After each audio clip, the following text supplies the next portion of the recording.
start from? Should we start from the games that are going to be played over the weekend? Yeah, we should talk about the games that are going to be played. Mm. It's what matters the most now. Mm.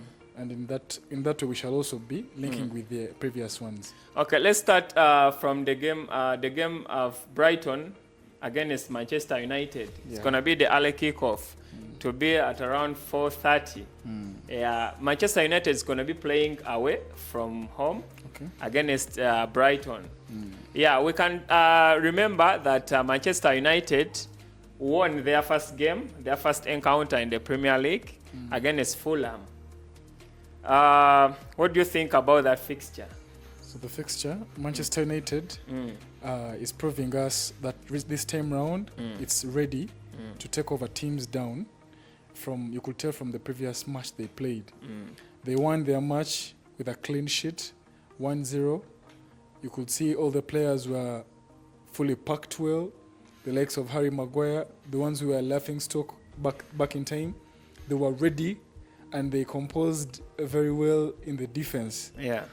Without Aaron Wan-Bissaka, you could still see how properly they played. Plus the linking of Mazraoui, who also joined them. I did not expect him to play that first match, but to my surprise, he was given all the minutes. He only got outside after, I think, in the 70th minute or the 80th. But he gave out a very proper display. Yeah. So them taking on Brighton, a team that is also solid. We've seen them play from their previous match. They are showing how resilient they are at scoring goals with Mitoma, because he started his first match with a goal, and you could see him penetrating through defenders. So if Mitoma continues to play like this, he's going to be a havoc to Manchester United. He's going to be a disastrous player to Manchester United. However, it's going to be a very enticing match because the league has just started. It's just game week 2, so we cannot tell that if a team won their first match or first leg. Of course, it's one good way to make good recovery in your next matches, but you cannot say that if you won your first match, now you're done with the league. So game week 2 is going to define match between Manchester United. We shall see if they really need Wan-Bissaka, or we shall see if Matthias de Ligt is the one who they prefer the most. So it's from tomorrow's this weekend's match between Manchester and Brighton that we shall tell. So to my understanding, I think Manchester will draw with Brighton. I don't know, but what do you have to talk about that match? Yeah, I think Manchester United gained momentum from that previous game against Fulham. Yeah. And also Brighton, because of their 3-0 victory against Everton, because you can see that in the Premier League there is no weaker team, not until you have finished or you have won against them. So I think Manchester United, because they need to prove a point, they need to prove more to their fans and the bosses, and Eric Ten Hag also has to prove a point. So I think at the end of the day, over the weekend, Manchester United will be winning that game 2-1. Okay. Yeah, so the next game against Crystal Palace against West Ham United. Yeah.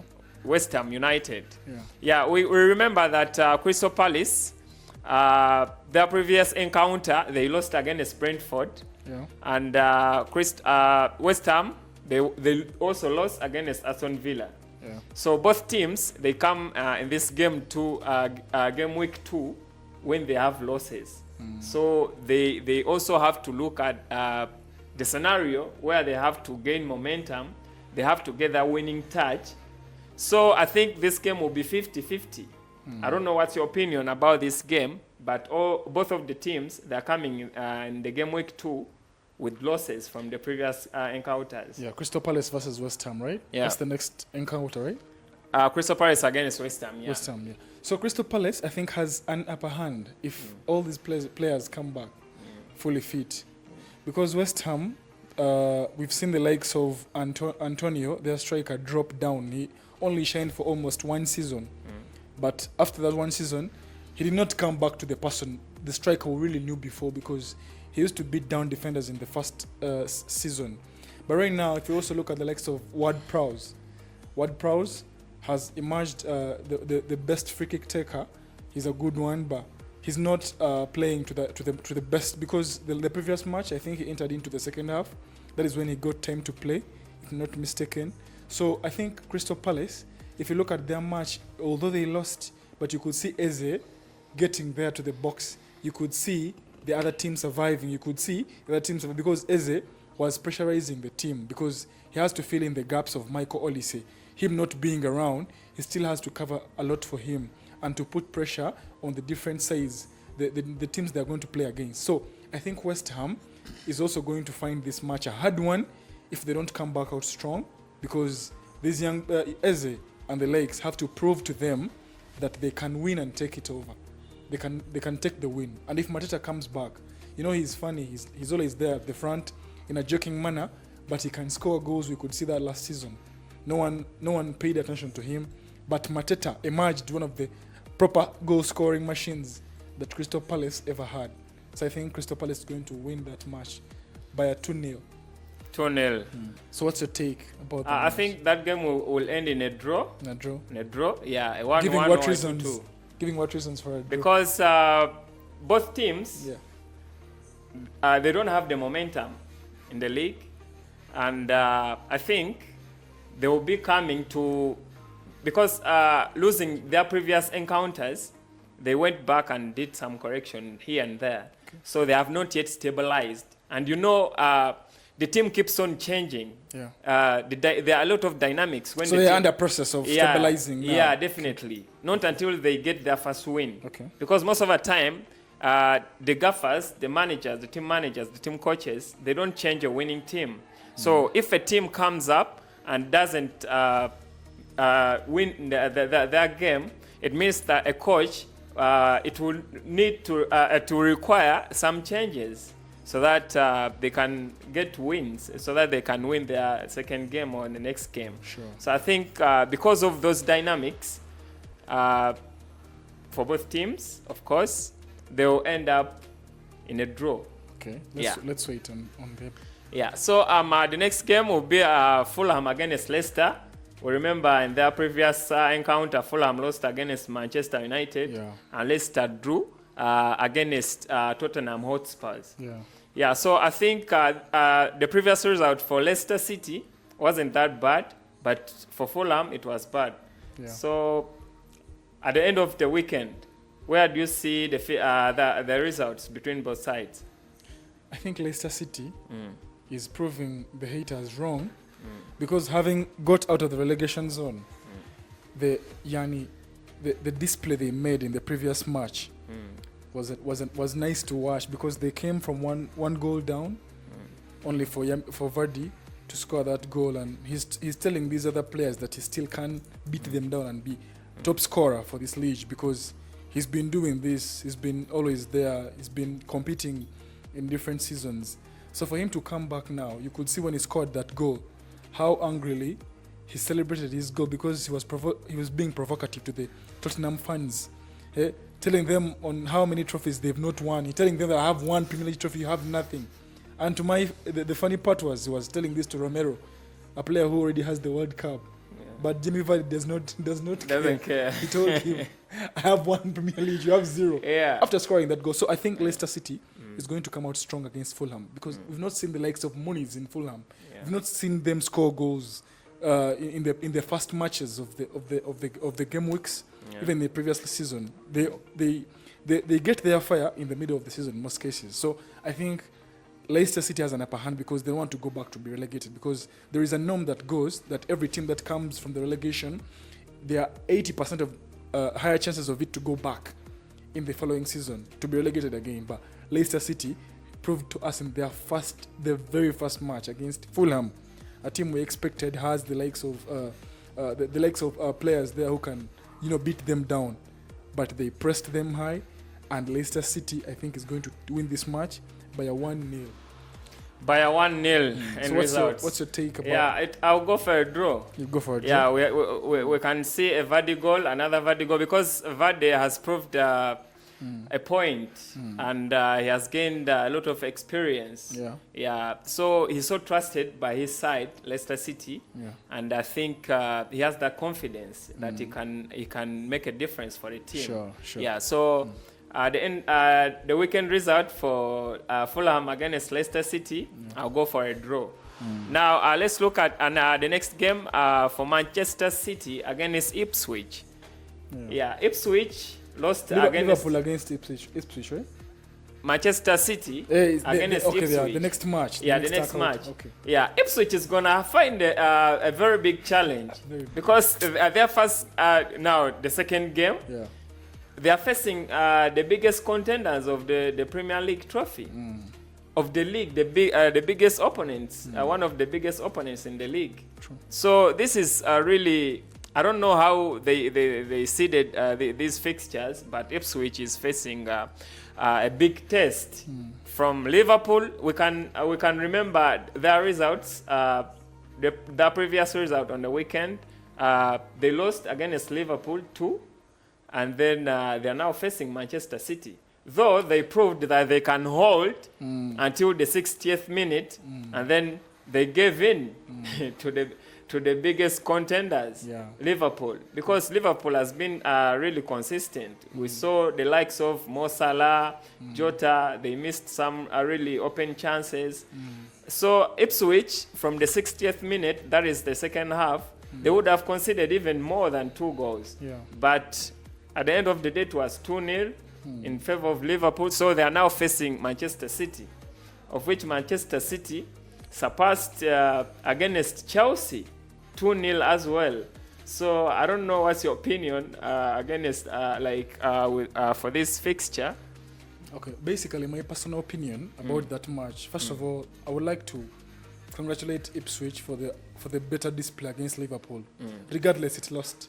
Because when Liverpool was taking on Ipswich, most of the fans there thought Liverpool was going to have a very happy day, a day of many goals, a day of like 5 or 6 goals. But to our surprise, the entire first half was a hard one for Liverpool. Because Ipswich tried defending as much as they can. The only problem I see with Ipswich, they are not clinical in the up front, in the striking line. They're not clinical enough. They don't have the players who can strike well in the Premier League, because this is not a relegation. This is not the championship. It's not a championship. Thank you very much. So I think Ipswich is going to find a hard game. But Man City is also not going to find, to my understanding, because Ipswich has to come out strong. I know they're going to tight mark Haaland a lot. I know it's going to be hard for them, but they won't score many goals past them, as many as people might think. To your surprise, it could even end in a 1-0 result. You never know. Although it would be very hard, because Man City is a hard team. You don't know who's going to score you, because it's on rare cases we see likes of Kovacic score goals, but you could see them come out large against Chelsea, and you might find the next game Doku is down to score you. Haaland and Doku. The next game it could be Bernardo Silva or another player. So that's how Manchester City plays, because they do not over-rely on one person, because they play as a team. They let Haaland score goals, but they play as a team. He might score a goal plus some other person. So I think it's going to end into a 2-0 win. Man City is going to win this match, to my understanding. My end result. My expectation. What's your end result? I think we're gonna have a lot of goals from Manchester City. Because we can see this side. They are so clinical in the final third. They have goal scorers. Anyone can come up and convert any chance in the final third.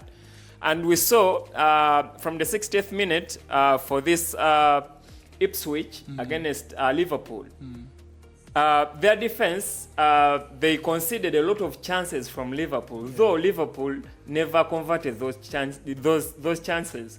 So I think with the incredible attack of Manchester City, they will have to convert more goals. Like how many from goals? Those chances, like 4. Should we expect 5-4? 4-1. Okay. Thank you very much. Yeah. So I think let's look at the next fixture. Southampton, Nottingham Forest. Let's talk about the big teams. The big teams. Liverpool. Okay. Spurs. Who's Liverpool playing against? Liverpool will be playing Brentford. Oh, yeah. Now let's look at that Liverpool game against Brentford. That's a tough match. It's a tough one. Because Brentford they won against Crystal Palace over the weekend. And Liverpool also won against Ipswich. So we are seeing both sides, they are coming in this fixture with momentum. They have that winning touch. So it will be really a challenge for both sides.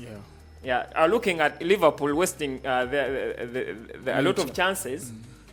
So coming up against the team like Brentford, they will have to be more clinical than they were against Ipswich. So I don't know. What's your take? First of all, this season, I think Liverpool has not made any serious signings. I think Arne Slot is composed and content with the kind of team he possesses. But I think Liverpool is going to find a hard match because Brentford has the likes of Brian Mbeumo, who is not that of a serious person when he's playing, but he can score you a goal. Plus, the good striker, Yohan Wissa, he's not been given enough flowers for the position he plays. Yohan Wissa, we could see from the last season, he scored goals in occasions where people did not expect him. For example, he scored a very good volley against Chelsea last season. It was a very beautiful goal. Actually, it was amongst the goals that were properly scored. Goals of the season. So I think Mbeumo and Yohan Wissa, that combination, even without Ivan Toney, because without Ivan Toney, you could see Brentford still being a very, very superior team up front. So I think Yohan Wissa is one of the people who are going to score in the next match against Liverpool. Much as I know, Mohamed Salah is also going to score because from the previous display, Mohamed Salah played a very, very good because he created and scored. He created and scored. The righteous person in that number is the person who's going to create you a chance and not always be selfish. That is what Salah did last match, and he could actually score more goals if he stayed the same. But it's going to be a hard fixture, and I think it's going to end in a draw over 2-2. Draw 1-1. What do you expect? It will be a draw 1-1. Draw 1-1. Yeah, draw 1-1. You don't see Liverpool winning this game? No, please. Because Liverpool is playing away from Anfield. Okay. So it will be a very tight game. It will be so challenging because Brentford isn't that... an easy team. Yeah, an easy team at home. Sure. So I'll go with the draw 1-1. Okay. With that fixture. Thank you. So let's go for another game. That is Wolves against Chelsea. Yeah, we can see that Chelsea lost, even Wolves lost.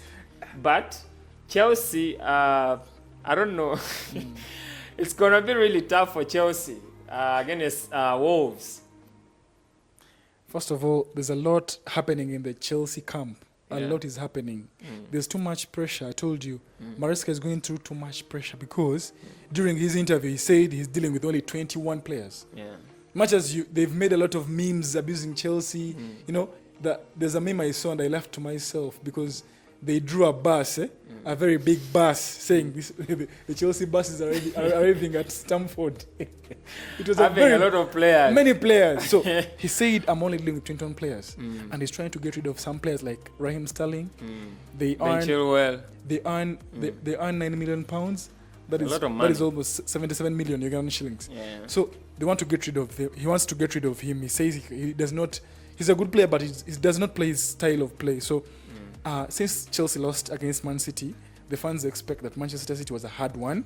But if it comes to teams like Wolves, a team that already has given one player, Pedro Neto, to them, because Pedro Neto is one of those disastrous players who have always been causing havoc when they are playing against teams like Chelsea. So if he's on their side, Chelsea expects to play better with their squad as you see it, because I think Maresca is still trying to check and see the proper 11. He's not gotten that chance to give out the proper 11, the starting 11. So it's from today to the next match.